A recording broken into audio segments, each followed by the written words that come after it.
நேற்று எங்கள் அத்தை வீட்டில் போய் தாங்க நைட் டின்னர் செய்வேன்னு போனேன். பெரியவங்க இருந்தாலே இது ஒரு வசதி. ஏன் எங்கள் அத்தை வீட்டுக்கு போய் நேற்று டின்னர் செய்ய போனேன்னா, நேற்று போன வீடியோ பார்த்துருப்பீங்க, காலையில் அப்லோட் பண்ணியிருப்பேன். நல்ல பூச்சி வந்துருச்சுங்க. அவர் என்னை சத்தம் போட்டுட்டு இங்கிட்டு போகிறாரு.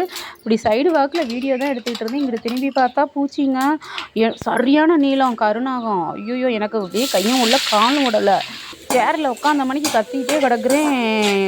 எப்படி சொல்கிறது, எனக்கு அப்படியே பேச்சு மூச்சு இல்லை. இவரை கத்துனா இவர் காது ஏக்கல் அடித்து ஊற்றுது மழை அந்த டைம்.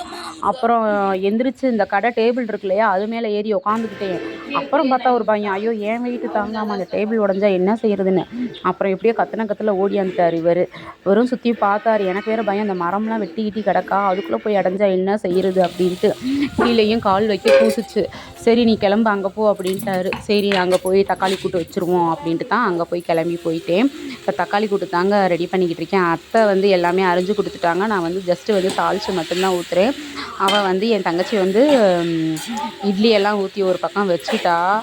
எனக்கு எப்படி சொல்கிறது, நைட்டு பேசாமல் இங்கே படுத்திருக்கா அப்படின்னா, இல்லடி வேணாம் அவர் ஒத்தையில் இருப்பார் அப்படின்ட்டு நான் கிளம்பிட்டேன். அத்தை இப்போ பார்த்தீங்கன்னா தக்காளி தான் கை பார்த்துட்ருக்காங்க. இது வீட்டிலேயே அரைச்ச மிளகா பொடிங்க. கொஞ்சமாக போட்டு நல்லா வணக்கி விட்டுட்டு கொஞ்சம் தண்ணி ஊற்றிட்டோம்னு நினச்சிக்கோங்களேன். நான் காலையிலக்கும் சேர்த்து தான் வச்சேன். ஏன்னா கரண்ட் அப்பப்போக்கு போயிட்டு வருதா. காலையிலலாம் எழுந்திரிச்சா நம்ம இல்லாட்டினா என்ன செய்கிறது, கரண்ட் இல்லாட்டினா மிக்ஸி இல்லாட்டினா பயங்கர இதாயிரும். அதனால் சேர்த்தே நான் வச்சுட்டேன். அப்படியே தகன்னு நின்றுது பார்த்தீங்களா தக்காளி தொக்க. இதில் வேணும்னா நம்ம தேங்காய் அரைச்சி ஊற்றிக்கிறலாம். நல்ல இட்லி தோசை சாப்பாடு எல்லாத்துக்குமே நல்லாயிருக்கும். எனக்கு இந்த நான்ஸ்டிக் தவாவுக்கும் பார்த்துக்கோங்க 7ஆம் பொருத்தம் தான். எனக்கு வரவே செய்யாது, தொலைஞ்சு கடுப்பாக வரும். எனக்கு இந்த இண்டாலியம் தாங்க, இண்டாலியம் அப்புறம் அந்த இரும்பு சட்டி தான், கல் தோசை ஊற்றுவாங்களையோ சூப்பராக இருக்கும். நான்லாம் நினப்பேன், நான் பேசாமல் என் மாமனார் வீட்டில் நாய்க்குட்டியாக கூட பிறந்திருக்கலாம்.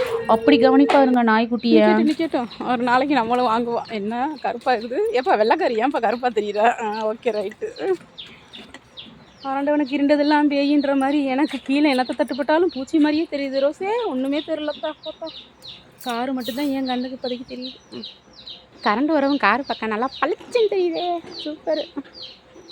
ரோசே ஒரு நாளைக்கு நம்ம வீட்லேயும் இப்படி கார் நிற்கேன்ப்பா, அதில் உனையும் கூட்டிகிட்டு போகிறேன்னா. அப்புறம் வீட்டில் சாப்பாடு இருந்துச்சு இல்லையா, இவருக்கு ஆம்லேட் போட்டு கொடுத்துட்டேன். தக்காளி கூட்டுக்கு இந்த ஆம்லேட் வச்சு சாப்பிட்டா சூப்பராக இருக்கும் பார்த்துக்கோங்க. அது கார் பார்த்திங்கன்னா பக்கத்து வீட்டுக்காரவங்க காரை தான், புது வீடு கட்டியிருக்காங்க இல்லையா, அதனால அங்கே பக்கத்தில் நிப்பாட்டியிருக்காங்க. இந்த கண்ணாடியை எங்கிட்ட நாள் வச்சுட்டு தேடுறது தான் என் பொழப்புங்க.